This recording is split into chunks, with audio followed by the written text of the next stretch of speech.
आज मधुमंगल तेरे साथ, कल श्रीदामा तेरे साथ, कल मनसुखा तेरे साथ, और उसी में पार्टनर होकर के पाया करते थे। एक दिन मधुमंगल का समय आया और उसने भगवान से कहा, प्रभु मेरे यहाँ तो कुछ है नहीं, गरीब घर से हूँ, देखो ऐसा करो हमको बख्श दो, कल तुम किसी और के में। बोले नहीं, जो नियम चल रहा है तो वही चलेगा, जो तुम्हारे पास हो मधुमंगल सो लाना, जो हो सो लाना। अब मधुमंगल चिंता में व्यस्त गया, घर में माँ से कहा, मैया कल कन्हैया का भोजन हमारे साथ होगा, दोपहर की पंगत व्यवस्था करो कुछ।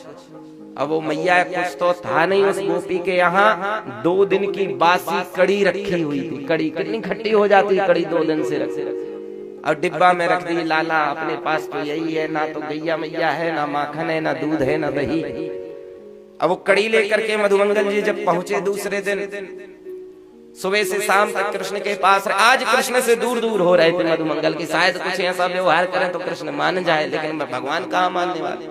पंगत का समय हुआ, आज भगवान कहने लगे, आज तो भूख पहले ही लगाई, मधुमंगल बता जल्दी कहाँ है तेरा सामान, आज तेरे यहाँ निमंत्रण है।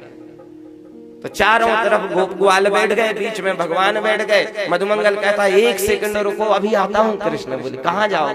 बोले, ले तो आऊं डिब्बा, वृक्ष पर रखा है मैंने टांग करके। और मधुमंगल दौड़ते दौड़ते गया, डिब्बा लिया उसने जैसे ही वो खोला, देखा तो खट्टी कड़ी। हाय, ये कहाँ राजा का बालक है, दूध खाने वाला, मक्खन वाला, उसको ये कड़ी खिला। उसी पेड़ के पीछे जाके और मधुमंगल ने वो कड़ी का जो डिब्बा था अपने ऐसे मुख में दिया, गटर गटर गटर पीने लगा। उसने सोचा मैं पूरा ही पी जाऊंगा तो कह दूंगा कन्हैया से कि बचा ही नहीं, कम से कम भगवान को तो ना ऐसा खिलाए। अब भगवान ने देखा कि बहुत देर हो गई, अभी तक मधुमंगल नहीं आया। भगवान को हुई चिंता, भगवान ने कहा, देखियो रे मनसुखा, मधुमंगल तो कहीं दिख ही ना रहे। पता आई, आराम से आवाज सुनी तो गट गट आवाज आई, भगवान समझ गए कुछ। भगवान गए पेड़े के पीछे, देखा, रे मधुमंगल क्या कर रहे हो?